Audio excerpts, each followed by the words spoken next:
What's up, Chiefs Kingdom? Big game against the Cincinnati Bengals this week, and that's what we're going to preview here on this video, this matchup against Cincinnati. But here's the deal. We did this earlier in the season, and we didn't get enough likes, and the Chiefs lost a game. I don't even remember who it was against. I think it was Buffalo. We asked you guys for 500 likes on a video, didn't get 500, and they lost to the Bills. So we better get over 500 likes on this preview video. So if you want to beat the Cincinnati Bengals, like this video. Don't be that person if they lose, well, I should have liked it. Hit that thumbs up icon if you want Kansas City to beat Cincinnati.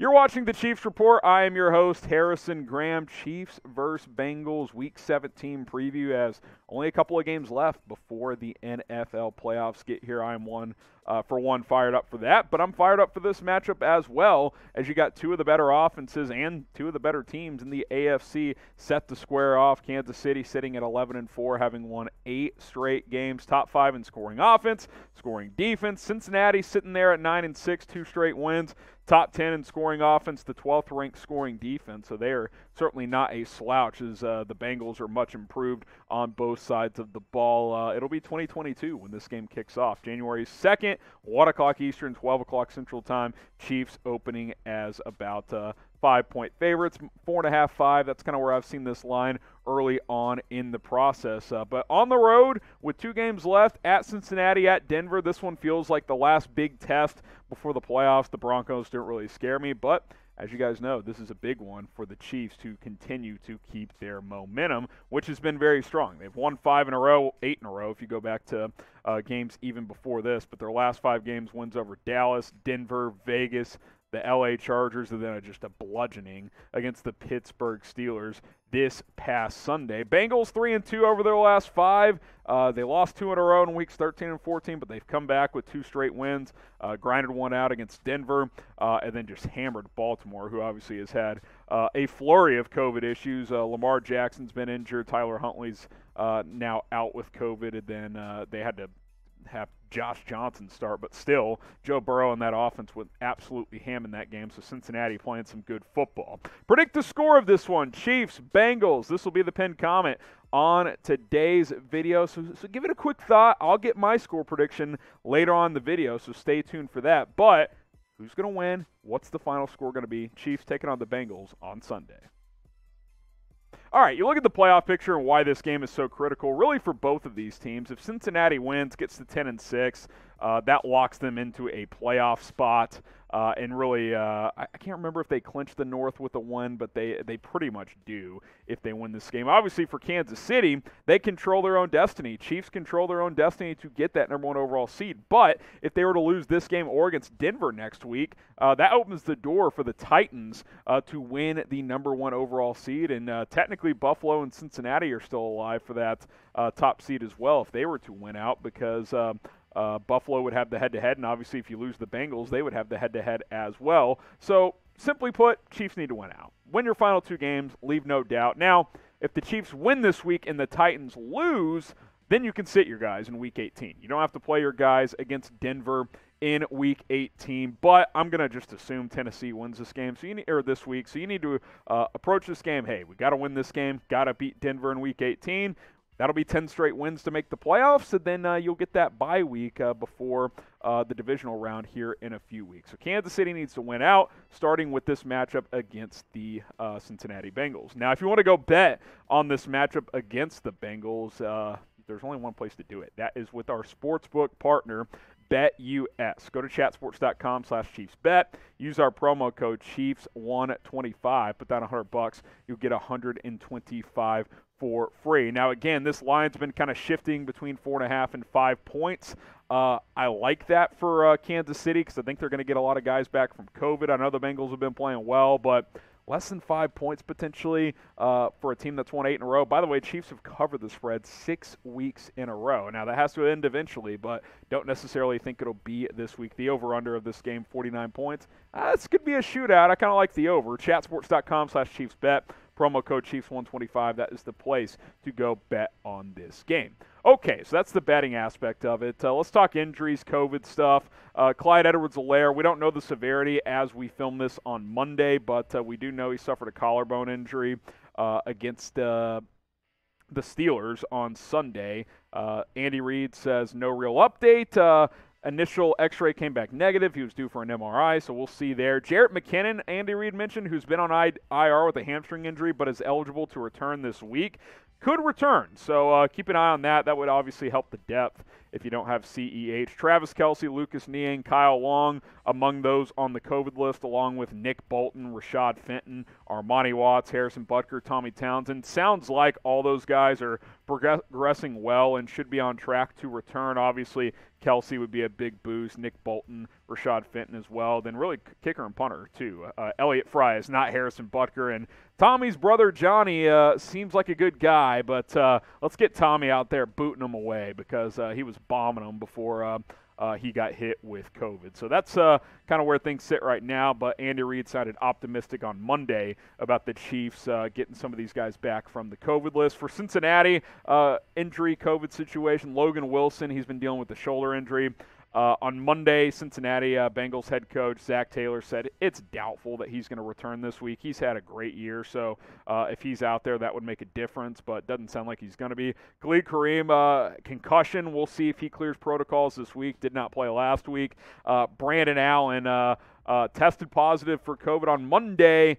Has he been around Joe Burrow? I don't know. In that quarterback room, keep an eye on that, obviously. More guys on the COVID list. Mike Thomas, DJ Reader, Wyatt Ray, Darius Phillips as well. And look, regardless of how we feel about this situation, this is something to monitor all week, really from here on out. There's guys going on and coming off the COVID list. We know it's contagious right now. We know people are getting it, and it's something to monitor. The good thing is I think the new protocols are working pretty well. I mean, we saw Tyreek Hill and Charvarius Ward get it within a game week and get cleared within the same week. So that's a good sign. But just monitor this as we film Monday. That's how things sit in the protocols right now and who's on the COVID list. But we will obviously continue to keep an eye on that for both of these teams throughout the week leading up to Sunday. All right, that's why you subscribe to the channel, because we have all the COVID updates, news, rumors, previews, just like this one, live Q&As as well. Link is below, youtube.com/ChiefsTV. I'm trying to get to 24,000 subs before the end of the year. You going to help me get there or what? We're like 300 away. Help a brother out, subscribe, and let's keep this channel humming here on the Kansas City Chiefs Report. Okay, let's get to 3 keys to victory to beat Cincinnati. Number 1, and this is most important with how Joe Burrow just played against Baltimore, keep Joe Burrow off balance. I mean, the game this guy just put together is one of the best regular season games in the NFL that we've probably ever seen. I think it's 4th most all time in passing yards in a game, 37 of 46, 525, 4 touchdowns, QBR almost 90, which, by the way, how's that QBR not almost 100? I mean, he played a damn near perfect game in a blowout against the Baltimore Ravens. This will be a big test for Spags in this defense. Make no mistake, Joe Burrow is a killer. He is capable of putting up points and yards and big plays in a hurry. And obviously, this team has fared well against some good quarterbacks this year. Did a good job against Justin Herbert a couple of weeks ago. But the way Joe Burrow is playing right now, I mean, this is a real test and another opportunity for Spags and his boys to show up, ball out, and really continue to send that message that, hey, it's not about the offense necessarily here. It's about the defense right now. Both units playing really, really well, but I'm excited to see how they stack up against Burrow, those wide receivers, and Joe Mixon as well, who is obviously a very capable running back. Is Joe Burrow elite? Year 2, obviously had the ACL. His rookie year only played in a handful of games, but this year having a really solid season. Type Y for yes, type N for no. Is it too premature? Is he already there? He's definitely on his way. I would say he's probably a top 10 quarterback, and if you're top 10, I think you're got to be considered elite, so I would probably type my Y for yes, but I'm curious what Chiefs Kingdom thinks of Joe Burrow. Okay, start fast and finish, and I think that's really important against a team like this that is capable of scoring in bunches. You want to get off to a good start, and you want to, obviously Cincinnati is going to score points, but you want to get a lead and keep a lead, right? Like, don't get up 14-0 at end of the first quarter, then have it be 14-0 at halftime. do what you did against Pittsburgh, get up big, and then keep scoring. Don't look back. I think the Chiefs' killer instinct is back, and that's been a question mark for the past year and a half. Like last year, they never covered against the spread, but I mentioned that earlier. They've covered 6 games in a row. So when you're covering the spread that consistently, you're winning games, and you're winning and leaving no doubt, especially when you're a team like Kansas City because they're favored in pretty much every game. So if you're covering the spread every week, you're winning by usually 2 scores or more. You get up 14-0 against Pittsburgh, that game's done. You blow out the Raiders, that game's done very, very early. Obviously the Chargers, they prove they can come back, which we've known that over this run over the last 3 years. This team can come back with their offense, but you get up early, you can really rip a hope out of a team really, really quickly. And a young team led by Joe Burrow, you get an early lead. I'm not saying they're going to fold, but it becomes a lot more difficult for Cincinnati to come back into that game. Okay, key number 3. Watch out for Trey Hendrickson. This guy is a real player, folks. Like, Trey Hendrickson is one of the better pass rushers in the NFL at this point in time. I mean, the guy's got 14 sacks this year. He's been terrific, and he's a guy that can wreck a game, just like Chris Jones is a guy that can wreck a game for the Chiefs. He can really, create some strip sacks, lead quarterbacks into some bad decisions with his pressure rate. He's a beast, man. I mean, Trey Hendrickson is the real deal. It was a great signing by Cincinnati this offseason. He has delivered on that contract. There is no doubt about that. So that's a guy to keep an eye out for, especially considering the tackle situation. Andrew Wiley, Lucas Niang, we'll see who plays over there. But either way, you're not dealing with the superstar. Orlando Brown's been prone to giving up some pressures on the other side as well. So, that's a guy to watch out for. Send some double teams, chip with some tight ends. That's a guy, when you're game planning offensively, you can't just ignore him. I mean, he's a guy that can completely change a game. All right, I told you guys I'd give you my score prediction toward the end of the video, and that's where we're at. So I'll remind you guys one more time, predict the score, and don't just put 40-10. I got to know who you got winning. So say Chiefs 40, Bengals 10, Bengals 30, Chiefs 28, whatever it is. Get that score prediction in and be specific on which team you got winning. My score prediction for Kansas City, what did I put, Coop? Do we have the L3 or is it not even in there? 31-24 Chiefs. I couldn't remember what I put. 31-24 Chiefs. I think the Bengals are a real team. This is a game on the road. I think the Chiefs cover, but I still think it's close. I think it's a one-score game. I think Cincinnati will come to play, and Joe Burrow will be a gamer in this game. But give me the Chiefs to win it. Subscribe to the channel. More videos throughout the week leading up to this big matchup against the Cincinnati Bengals. So I will take Joe Burrow to play well, but to lose to Patrick Mahomes, and that'll be the, ninth straight win? Ninth straight win for the Kansas City Chiefs, 31-24.